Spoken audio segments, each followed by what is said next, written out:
Hello' বন্ধুসকল, আজি আপোনালোকক দেখুৱাম ফ্লাইটত গ'লে কেনেদৰে কি কৰিব লাগে। প্ৰথমে এয়াৰপৰ্টৰ ভিতৰত প্ৰৱেশ কৰাৰ কাৰণে টিকটখনৰ লগত যিকোনো এটা গভৰ্ণমেণ্ট আইডি দেখাব লাগিব, ভোটাৰ কাৰ্ড, পান কাৰ্ড বা আধাৰ কাৰ্ড। মোৰ পিছফালে যে দেখা পাইছে তাত বেগবোৰ চেক কৰা হয়। মোৰ স্পাইচজেট আছিল, সেইবাবে মই স্পাইচজেটত বেগটো চেক কৰালোঁ আৰু আপোনাৰ যি এয়াৰলাইন হয় তাত আপুনি বেগটো চেক কৰাই ল'ব আৰু চেক হোৱাৰ পিছত তাত চিল লগাই দিয়া হ'ব। বেগটো চেক হোৱাৰ পিছত আপুনি কাউণ্টাৰবিলাক যে দেখিছে তাত আপুনি লৈ যাব লাগিব। মোৰ স্পাইচজেট, গতিকে মই স্পাইচজেটৰ কাউণ্টাৰত বেগটো লৈ যাম। ইয়াতে আপোনাৰ বেগটো ওজন কৰিব। বেগটোৰ ওজন 15 কেজিতকৈ বেছি হ'ব নালাগিব। ইয়াতে আপোনাৰ টিকটখন আৰু গভৰ্ণমেণ্ট যিকোনো আইডি চেক কৰি বৰ্ডিং পাছখন দি দিব। ইয়াতে চিট নাম্বাৰ, গেট নাম্বাৰ সকলো দিয়া থাকিব। আৰু আপোনাৰ লগত যদি দুটা বেগ থাকে, সৰু বেগটো আপুনি লগত লৈ যাব পাৰিব আৰু সেইটোৰ বেগ 7 কেজিতকৈ বেছি হ'ব নালাগিব। সেইটোক কেবিন বেগ বুলি কোৱা হয়। ইয়াতে আপোনাৰ সৰু বেগটোৰ চেক হ'ব। এখন ট্ৰেত আপুনি আপোনাৰ মোবাইল, বেগ, মানি বেগ সকলোখিনি দিব লাগিব। ইয়াতে সকলো চিকিউৰিটি চেকিং হৈ যায় আৰু আপুনি ইয়াতে বেগটো থৈ আহিব নালাগে, ইয়াতে বেগটো লগত লৈ আহিব লাগিব। আৰু আপোনাৰ বৰ্ডিং পাছত দিয়া থকা গেট নাম্বাৰটো যেতিয়ালৈকে নুখুলে তেতিয়ালৈকে আপুনি ইয়াতে ৱেইট কৰিব লাগিব আৰু কিবা খাব মন গ'লে খাব পাৰে। ইয়াত বস্তুবিলাকৰ কিন্তু দামটো বহুত বেছি হয়।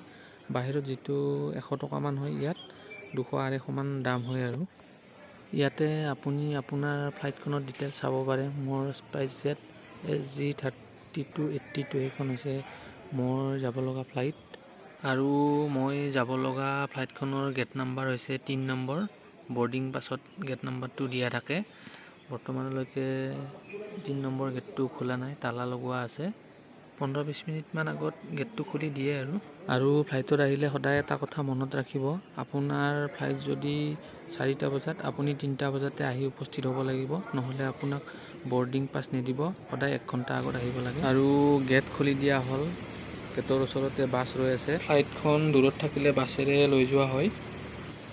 আৰু এতিয়া বাছত বহিলোঁ। এয়া ফ্লাইটৰ ওচৰত আহি পালোঁ। এতিয়া ফ্লাইটত উঠাৰ কাৰণে লাইন লগাই আছোঁ।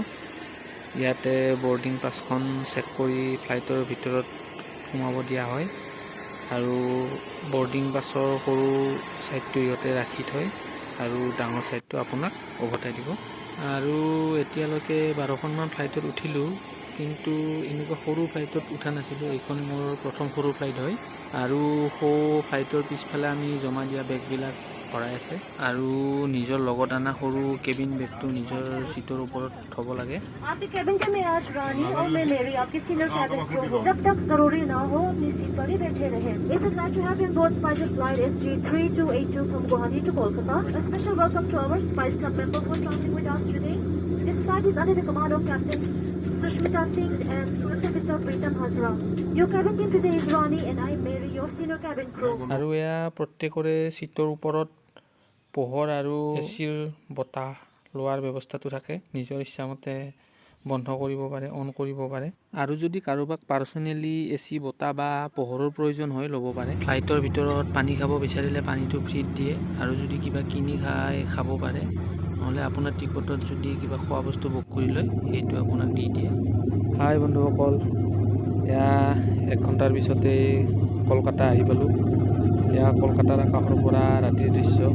এয়া কলকাতা কিমান ধুনীয়া, আকাশৰ পৰা চাই ভাল লাগে।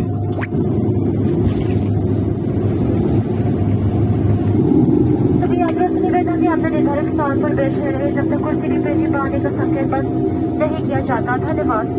Requesting all passengers to remain seated until the seatbelt sign are switched off. Thank you.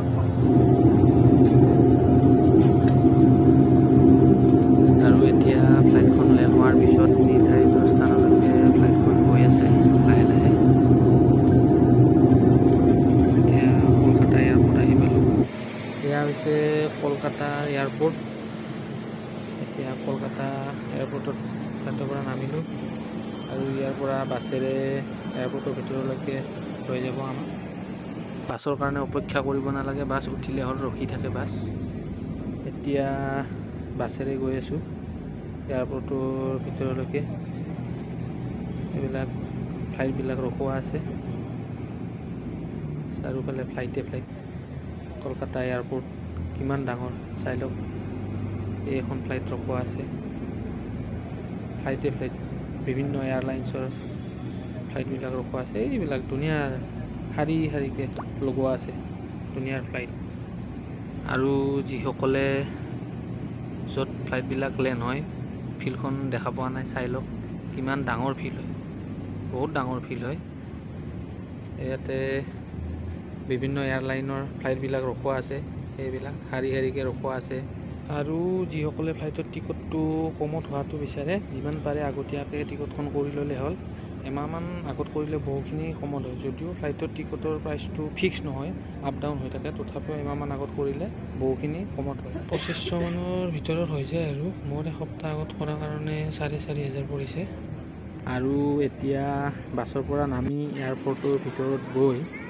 যিটো বেগ আমি জমা দিছিলোঁ সেইটো বেগ লোৱাৰ কাৰণে বেল্টৰ ওচৰত যাব লাগিব তাত বেল্ট নাম্বাৰ দিয়া থাকে মই যিখন ফ্লাইটত আহিলোঁ সেইখন ফ্লাইটৰ বেগবিলাক আহিব 8 নম্বৰ বেল্টত 8 নম্বৰ বেল্টত গৈ নিজৰ বেগটো তাত ৰখি থাকিব লাগিব যেতিয়া নিজৰ বেগটো আহিব তেতিয়া নিজৰ বেগটো লৈ বাহিৰত ওলাই গ'লে হ'ল এয়া বেল্টৰ ওচৰত আহি পালোঁ 8 নম্বৰ বেল্টত ৰৈ আছোঁ আৰু বৰ্তমানলৈকে মোৰ বেগটো আহি পোৱা নাই বৰ্তমান এইবিলাক বেগবিলাক আহি আছে যাৰ যোনটো বেগ নিজে নিজে উঠাই ল'ব মোৰ বেগটো আহি এয়া এতিয়া মোৰ বেগটো আহি পালে এইটো মোৰ বেগ হয় এতিয়া মোৰ বেগটো লৈ ওলাই যাওঁ যাত্ৰা সমাপ্ত ভিডিঅ'টো চোৱাৰ বাবে সকলোকে ধন্যবাদ